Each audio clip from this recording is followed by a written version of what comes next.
दोस्तों, आज बात करेंगे बॉलीवुड की उस खूबसूरत हीरोइन की जिसने पति को सबक सिखाने के चक्कर में दूसरे मर्दों के साथ शारीरिक संबंध बनाए।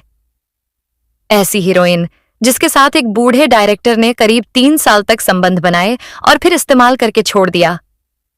वो हीरोइन जिसका वह मासूम सा चेहरा, कमसिन अदा और बोल्ड अंदाज, जिसकी वजह से ये हीरोइन लाखों दिलों पर राज करती रही। इस अदाकारा की खूबसूरती ऐसी थी कि जिसने भी देखा वो अपना दिल हार बैठा। इस अभिनेत्री के प्यार में जहां एक तरफ फिल्म अभिनेता थे तो दूसरी लाइन में थे फिल्मों के निर्माता। इस अभिनेत्री की खूबसूरती का ही कमाल था कि इसने महज 16 साल की उम्र में मिस यंग इंडिया का खिताब अपने नाम कर लिया था। और जब इस अदाकारा ने भारतीय हिंदी सिनेमा में कदम रखा तो इनकी फिल्मों की कामयाबी ने इन्हें कभी पीछे मुड़कर देखने नहीं दिया और बॉलीवुड के इतिहास में अपना नाम टॉप अभिनेत्रियों की लिस्ट में शामिल कर लिया। यह फिल्मी हीरोइन जहां एक तरफ अपनी फिल्मों से तारीफें बटोर रही थी तो वहीं यह अपनी पर्सनल लाइफ की वजह से पूरे देश में चर्चा का कारण बन गई और लोगों ने इस अभिनेत्री का बहिष्कार कर दिया। भला की खूबसूरत इस अभिनेत्री की जिंदगी में ऐसा क्या हुआ था कि एक रात में ही इनकी पूरी दुनिया बर्बाद हो गई? कैसे इनके पति की बेवफाई ने इस अभिनेत्री से वह काम करवा दिया जिसकी किसी को भी उम्मीद नहीं थी? उस दौर में इस अभिनेत्री की जिंदगी में ऐसा क्या हुआ था कि इन्हें गैर मर्द के साथ रिश्ते बनाने पड़े, जिसकी वजह से यह अभिनेत्री ना घर की रही ना बाहर की? क्यों इस अदाकारा को अभिनेता शशि कपूर ने सबके सामने फिल्म के सेट पर जोरदार तमाशा रसीद कर दिया था? बताएंगे और भी बहुत कुछ इस अभिनेत्री के बारे में। आप बने रहिए हमारे साथ इस दिलचस्प वीडियो के अंत तक। अपने लिए इस जाने माने अदाकारा ने अपने हुस्न, हुनर और मेहनत का ऐसा जलवा बिखेरा कि पूरा बॉलीवुड इनकी तरफ आकर्षित था। इस अभिनेत्री ने फिल्मों में जो भी फैशन स्टाइल दिखाया वह सभी युवा लड़कियों में फेमस हुआ और उनकी पहली पसंद बन गया। दोस्तों, आज हम बात कर रहे हैं ब्यूटीफुल हीरोइन पूनम ढिल्लों की। पूनम ढिल्लों का जन्म 18 अप्रैल 1962 को उत्तर प्रदेश के कानपुर जिले में हुआ था। इनका परिवार बिहार से था, लेकिन इनके पिता अमरीत सिंह एयरफोर्स में एरोनॉटिक इंजीनियर थे। पिता का कई जगह ट्रांसफर होने की वजह से परिवार कई शहरों में रहा था। इनकी मां का नाम गुरुचरण कौर था, जो स्कूल में प्रिंसिपल हुआ करती थीं। पूनम की एक बहन रेशमा ढिल्लों है, जो कि एक डॉक्टर हैं, तो वहीं इनके भाई बलजिंदर ढिल्लों भी एक अच्छे डॉक्टर थे। पूनम ढिल्लों ने अपनी शुरुआती पढ़ाई चंडीगढ़ के कार्मेल कॉन्वेंट हाई स्कूल से की थी। पढ़ा लिखा परिवार होने की वजह से पूनम पर भी अच्छी पढ़ाई करने का जोर था। पूनम बेहद एक्टिव स्टूडेंट रही हैं। वह स्कूल के समय अपने स्कूल की स्पोर्ट्स कैप्टन भी रही थीं। पूनम ने अपनी कॉलेज की पढ़ाई पंजाब विश्वविद्यालय चंडीगढ़ से पूरी की थी। पूनम के घर में उनके भाई बहन डॉक्टर थे, तो उनके ऊपर भी डॉक्टर बनने का दबाव था। लेकिन पूनम तो कभी डॉक्टरी का ABCD भी नहीं पढ़ पाई। जब पूनम पढ़ रही थीं, तो साल 1978 में उनके शहर चंडीगढ़ में एक beauty contest miss young India का आयोजन होने जा रहा था। पूनम और उनकी सहेली इस प्रोग्राम को सामने से देखना चाहती थीं, लेकिन पता करने पर मालूम हुआ कि इस प्रोग्राम में बाहरी लोग शामिल नहीं हो सकते। ऐसे में पूनम और उनकी सहेलियों को कुछ समझ नहीं आया और सिर्फ उस प्रोग्राम को देखने की चाहत में पूनम ने उस ब्यूटी कंटेस्ट का फॉर्म भर दिया और उसमें हिस्सा ले लिया। और किस्मत की लकीरें देखिए कि जिस प्रोग्राम को पूनम महज पास से देखना चाहती थीं, उसकी वह विजेता बन गई। इस तरह मिस इंडिया का टाइटल पाने के बाद पूनम लोगों की नजरों में आ गईं, जबकि खुद उनकी सिट्टी पिट्टी गुम थी कि घर वालों को कैसे बताया जाए। आखिर बिना इजाजत लिए चुपचाप उन्होंने इसमें हिस्सा जो ले लिया था। अगले दिन जब पूनम की तस्वीरें न्यूज़पेपर में छपीं और उनके घर वालों ने देखा तो वह पूनम से नाराज नहीं हुए, बल्कि उनकी इस जीत के लिए उन्हें काफी शाबाशी दी गई। मजाक मजाक में पूनम अब पूरे शहर में फेमस हो गईं। उनकी तस्वीरें कई न्यूज़पेपर और मैगजीन में छप गईं। इनकी इन्हीं तस्वीरों पर नजर पड़ी दिग्गज फिल्म निर्माता यश चोपड़ा की। यश चोपड़ा पहली ही नजर में पूनम की खूबसूरती के दीवाने हो गए और पूनम से संपर्क किया गया और उन्हें अपनी नई फिल्म त्रिशूल में काम का ऑफर दे दिया गया। लेकिन कॉन्फिडेंट, स्ट्रांग और जिद की पक्की पूनम ने यश जी को बेबाक जवाब देते हुए फिल्म के लिए मना कर दिया, क्योंकि पूनम डॉक्टर बनना चाहती थीं और अपनी पढ़ाई के लिए वह फिल्मों से दूर रहना चाहती थीं। लेकिन यश चोपड़ा भी जिद के पक्के थे। वह कई बार पूनम के परिवार वालों से मिले। कई बार मिलने पर यह तय हुआ कि पूनम इस फिल्म में काम करेंगी, लेकिन फिल्म की शूटिंग सिर्फ अपने स्कूल की छुट्टियों में ही कर पाएंगी। इस तरह पूनम ने अपनी पहली फिल्म त्रिशूल में बड़े बड़े एक्टर्स अमिताभ बच्चन, शशि कपूर, संजीव कुमार, हेमा मालिनी और सचिन के साथ काम किया। यह फिल्म अपने दौर की सुपरहिट फिल्म बनी थी और इस फिल्म में पूनम संजीव कुमार की बेटी बनी थी। पूनम ने इस फिल्म में नाबालिग उम्र में ही बोल्ड सीन भी दिए थे। ऐसा कभी हुआ नहीं था। जो भी हुआ वह इस फिल्म से पूनम को काफी तारीफें मिली। उनकी एक्टिंग और खूबसूरती की हर जगह वाहवाही हो रही थी। फिल्मी दुनिया में कदम रखते ही पूनम का स्वागत एक बहुत बड़े स्टार ने जोरदार थप्पड़ के साथ किया था। दरअसल पहली फिल्म त्रिशूल की शूटिंग के दौरान शशि कपूर को पूनम के गाल पर एक सीन में थप्पड़ मारना था, लेकिन बार बार शूट करने पर भी वह सीन वैसा नहीं आ रहा था जैसा निर्माता चाहते थे। बस फिर क्या था, शूटिंग के दौरान पूनम को इस बात का जरा भी इल्म नहीं था कि उनके गाल पर थप्पड़ पड़ने वाला है। जैसे ही डायरेक्टर ने एक्शन कहा, शशि कपूर ने बिना पूनम को बताए इतनी तेज थप्पड़ जड़ दिया कि उनके होश फाख्ता हो गए और वह सीन कैमरे में कैद हो गया। हालांकि अचानक मारे इस थप्पड़ के लिए शशि कपूर ने उनसे कई बार माफी भी मांगी थी। इस फिल्म के बाद पूनम के पास कई बड़े बड़े फिल्म निर्माताओं के ऑफर आ गए, लेकिन पूनम ने सभी को यह कहकर मना कर दिया कि उन्हें आगे मेडिकल की पढ़ाई करनी है। जहां दर्शक पूनम की अगली फिल्म का इंतजार कर रहे थे, वहीं पूनम तो फिल्मों में आना ही नहीं चाहती थीं। लेकिन कुछ समय बाद एक बार फिर यश चोपड़ा जी पूनम को अपनी फिल्म नूरी के लिए मनाने में कामयाब हो गए। लाजवाब संगीत और अच्छी कहानी से सजी यह फिल्म सुपर डुपर हिट हो गई। इस फिल्म में इनके हीरो थे फारूक शेख, जिनके जगमगाते फिल्मी सफर को भी इस फिल्म से काफी फायदा हुआ था। इस फिल्म की कामयाबी के बाद पूनम की जिंदगी में एक अहम फैसला हुआ। पूनम और उनके परिवार वालों ने यह तय किया कि अब पूनम भारतीय हिंदी सिनेमा का ही हिस्सा बनेंगी, और इस तरह पूनम ने अपने डॉक्टर बनने के सपने को बीच में ही छोड़ दिया और वह कभी भी डॉक्टरी की एक भी किताब नहीं पढ़ पाईं। इस फैसले के बाद पूनम को बड़े बजट और बड़े सुपरस्टार्स के साथ फिल्मों के ऑफर मिलने लगे। ऐसे में वह काला पत्थर जैसी बड़ी फिल्म में नजर आईं। कुछ समय बाद उन्हें रेड रोज, बीवी हो तो ऐसी, मैं और मेरा हाथी, निशाना जैसी फिल्मों की असफलता से भी गुजरना पड़ा। लेकिन पूनम के पास फिल्मों के ऑफर कम होने के बजाय और ज्यादा हो गए, क्योंकि उस समय बॉलीवुड में पूनम की खूबसूरती का जादू फिल्म निर्माताओं के सिर चढ़कर बोल रहा था। इसके बाद पूनम ने दर्द, तेरी कसम, बसेरा, ये वादा रहा, ये तो कमाल हो गया जैसी फिल्में की, और ये सभी फिल्में बॉक्स ऑफिस पर अच्छी साबित हुईं। पूनम फिर से आसमान की ऊंचाइयों को छूने लगीं। पूनम की मासूमियत और खूबसूरती ने सभी फिल्म निर्माताओं को अपनी तरफ आकर्षित कर रखा था और सभी पूनम के साथ फिल्में करना चाहते थे। पूनम किसी को भी निराश नहीं करना चाहती थीं और कामयाबी के द्वार में उन्होंने सोनी महिवाल, जॉन जॉनी जनार्दन, तेरी मेहरबानियां, सितमगर, तवायफ, समुंदर, नाम, कर्मा, दोस्ती दुश्मनी, कसम बंटवारा, जुदाई समेत लगभग 80 फिल्मों में काम किया। इन फिल्मों में पूनम ने अपनी एक्टिंग और खूबसूरती का ऐसा जलवा बिखेरा जिसे हिंदी सिनेमा में आज तक याद किया जाता है। अब तक हमने बात की पूनम के फिल्मी सफर की। अब बात करते हैं पूनम की जिंदगी से जुड़े कुछ विवादों और शर्मनाक घटनाओं की। जब पूनम ने अपना फिल्मी सफर शुरू किया था तो वह फिल्म इंडस्ट्री में किसी को ज्यादा नहीं जानती थीं। वह सिर्फ यश चोपड़ा को जानती थीं, इसलिए अपने शुरुआती समय में वह यश चोपड़ा के घर में ही रहती थीं।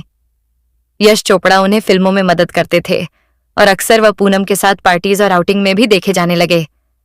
इन दोनों की नजदीकियों को देखकर लोग अनुमान लगाने लगे कि यश और पूनम के बीच प्यार का रिश्ता है।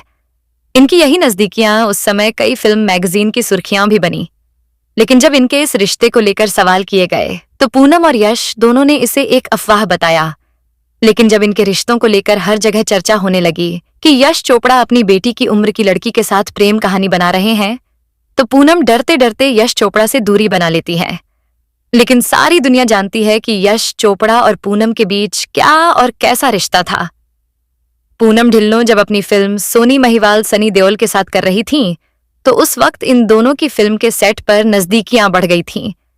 इनके बीच फिल्म से अलग कई मुलाकातें होने लगीं। सनी देओल और पूनम ढिल्लों अक्सर कहीं न कहीं स्पॉट किए जाने लगे। मीडिया ने उनके इस रिश्ते को काफी सुर्खियों में रखा, लेकिन जब इन दोनों से इस रिश्ते को लेकर बात की गई तो दोनों ने इसे सिर्फ एक अफवाह करार दे दिया। हालांकि सच क्या है ये हम सभी जानते हैं। इसके बाद जब पूनम फिल्म नूरी कर रही थी तो फिल्म निर्देशक रमेश तलवार को पूनम की खूबसूरती इतनी भाई कि वह पूनम के प्यार में पड़ गए। पूनम रमेश को एक अच्छा दोस्त मानती थी। जब पूनम ने रमेश से कहा कि वह हमेशा मुंबई में ही रहना चाहती हैं, तो पूनम के प्यार में पागल रमेश तलवार ने उस दौर में मुंबई जैसे महंगे शहर में पूनम को एक बंगला ही गिफ्ट कर दिया।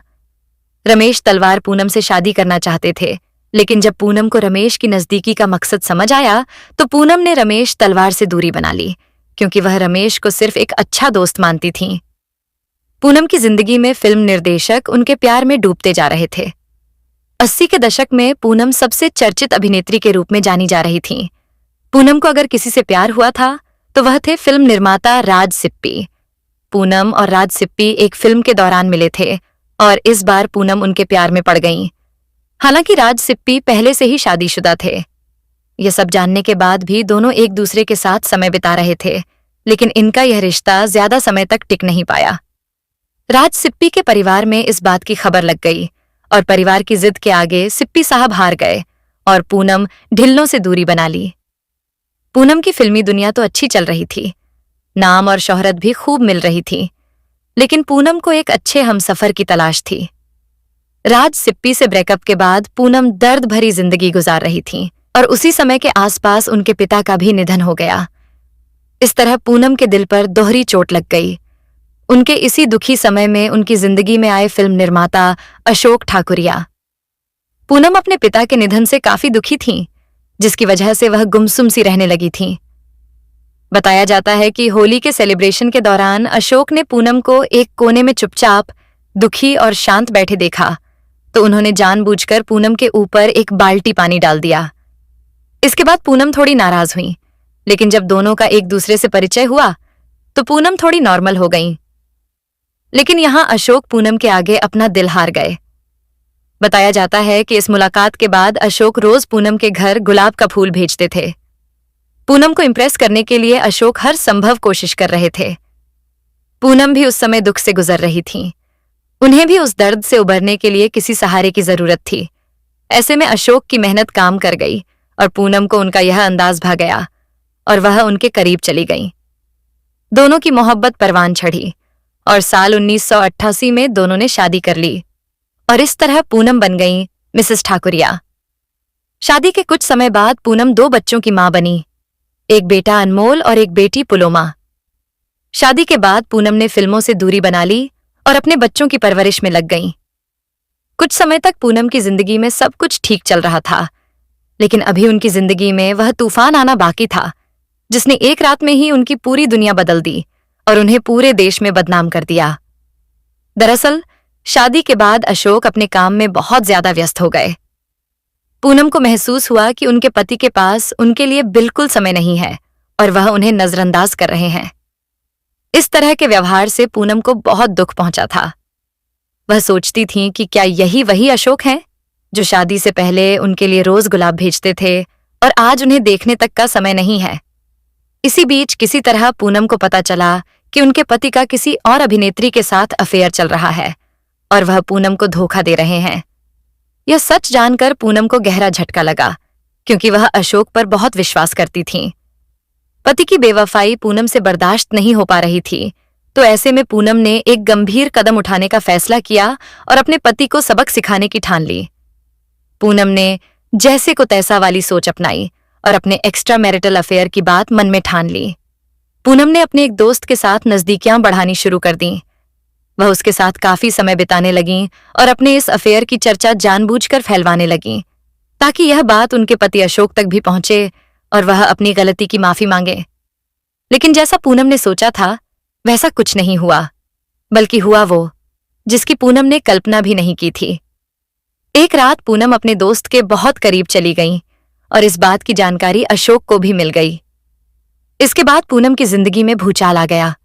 जहां पूनम पति को सबक सिखाने चली थीं, वहीं वह खुद अपनी चाल में बुरी तरह फंस गईं। अशोक ने पूनम से बिल्कुल मुंह मोड़ लिया और इस तरह पूनम की जिंदगी एक रात में ही बिखर गई।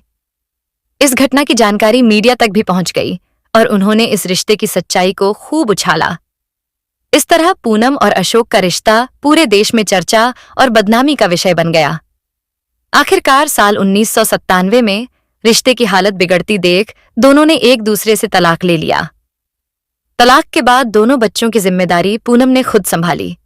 जो रिश्ता दोनों लोगों की आपसी बातचीत से संभाला जा सकता था, वही रिश्ता सबके सामने मजाक बन गया।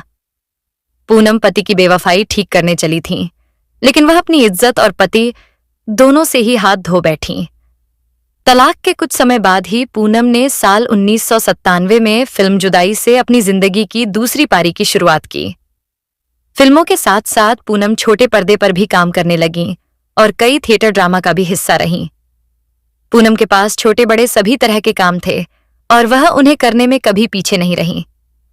उन्होंने बहुचर्चित शो बिग बॉस सीजन 3 में भी हिस्सा लिया, जहां वह शो में दूसरे नंबर पर रहीं। वहीं टीवी सीरियल अंदाज, द परफेक्ट वाइफ और एक नई पहचान जैसे चर्चित सीरियल्स में भी अभिनय किया। पूनम की पर्सनल जिंदगी जैसी भी रही, लेकिन उनकी प्रोफेशनल जिंदगी हमेशा शानदार रही। उन्हें बॉलीवुड और छोटे पर्दे पर लगातार काम मिलता रहा और उनकी लोकप्रियता कभी कम नहीं हुई। इन्हीं सब के चलते पूनम कपिल शर्मा के कॉमेडी शो में भी 2 बार नजर आ चुकी हैं। पूनम को फिल्मों के साथ राजनीति में आने का भी मौका मिला। वह कुछ समय के लिए कांग्रेस में गईं, लेकिन साल 2004 में उन्होंने भारतीय जनता पार्टी ज्वाइन कर ली। साल 2019 में पूनम को मुंबई इकाई का उपाध्यक्ष भी नियुक्त किया गया। हालांकि राजनीति उन्हें ज्यादा रास नहीं आई और वह अपने सामाजिक कार्यों में लग गईं। पूनम ढिल्लों एक खूबसूरत अभिनेत्री होने के साथ साथ एक सफल बिजनेस वुमन भी हैं। आपने अक्सर फिल्म स्टार्स और एक्ट्रेस को एक बड़ी बस में तैयार होते देखा होगा, जिसे हम वैनिटी वैन कहते हैं। इसकी शुरुआत पूनम ढिल्लों ने ही की थी। पूनम ने अपने फिल्मी सफर में शूटिंग के दौरान लड़कियों और एक्टर्स को कपड़े बदलने और मेकअप करने में काफी परेशानी झेलते देखा था। इसी वजह से उनके मन में इस सहूलियत का आइडिया आया और उन्होंने अपनी खुद की मेकअप वैनिटी वैन की शुरुआत कर दी। ये बिजनेस काफी सफल रहा। अब हम आपको बता दें कि यह बड़ी सी गाड़ी जो दुल्हन की तरह सजी होती है, दरअसल चलता फिरता मेकअप रूम है। यह पूनम ढिल्लों और उनके पति अशोक ठाकुरिया का भारतीय फिल्म इंडस्ट्री में एक ऐतिहासिक कदम माना जाता है। पूनम ने तलाक के बाद कभी दोबारा शादी नहीं की और वह आज अपने दोनों बच्चों पूनम ने तलाक के बाद कभी दोबारा शादी नहीं की और वह आज अपने दोनों बच्चों के साथ रहती है। वह आज भी छोटे बड़े पर्दे पर सक्रिय हैं। वह सामाजिक जागरूकता के कार्यक्रमों में बढ़ चढ़कर हिस्सा लेती हैं और अपनी जिंदगी में बेहद बिजी और रमी हुई हैं। पूनम आज भी उस रात को कोसती हैं जब उन्होंने वह बेहद डरावना फैसला लिया था। फुर्सत के पलों में पूनम अपने बच्चों के साथ ही अपना समय गुजारती हैं। उनके दोनों बच्चे भी बॉलीवुड का हिस्सा हैं। पूनम आज भी अपने दोनों बच्चों की जिम्मेदारी पूरी मजबूती से निभा रही है। जिंदगी के कई पड़ाव ऐसे रहे जहां पूनम ने बहुत कुछ ऐसा झेला जिसके दर्द से वह पूरी तरह टूट गई थीं। लेकिन पूनम ने कभी हार नहीं मानी और जिंदगी के हर पल का डटकर सामना किया। उन्होंने अपने आप को आज तक दुनिया के सामने एक मजबूत इंसान बनाकर रखा। तो दोस्तों, ये था पूनम ढिल्लों पर बनाया गया हमारा आज का शो। आपको यह वीडियो कैसा लगा, हमें कमेंट करके जरूर बताइएगा। और हमारा आपसे सवाल है, क्या पूनम ने अपनी जिंदगी में पति को सबक सिखाने का जो फैसला लिया था वह सही था या नहीं? आप हमें कमेंट में जरूर बताइए, हम आपके जवाब का इंतजार करेंगे। तो दोस्तों, यह थी 80 के दशक की खूबसूरत और चर्चित अभिनेत्री पूनम ढिल्लों की पूरी कहानी। सफलता, प्यार, धोखा और संघर्ष से भरी एक जिंदगी की सच्ची दास्तान। अगर आपको यह वीडियो पसंद आया हो तो इसे लाइक जरूर करें और अपने दोस्तों के साथ शेयर करें, ताकि वह भी पूनम ढिल्लों की यह अनसुनी कहानी जान सकें। और ऐसे ही बॉलीवुड की मशहूर हस्तियों की दिलचस्प और अनसुनी कहानियों के लिए हमारे YouTube चैनल स्टार मनोहर बॉलीवुड को अभी सब्सक्राइब करें। साथ ही बेल आइकन दबाना न भूलें, ताकि आने वाली हर नई वीडियो की नोटिफिकेशन सबसे पहले आपको मिले। मिलते हैं अगली वीडियो में एक और दिलचस्प बॉलीवुड कहानी के साथ। तब तक के लिए धन्यवाद और जय हिंद।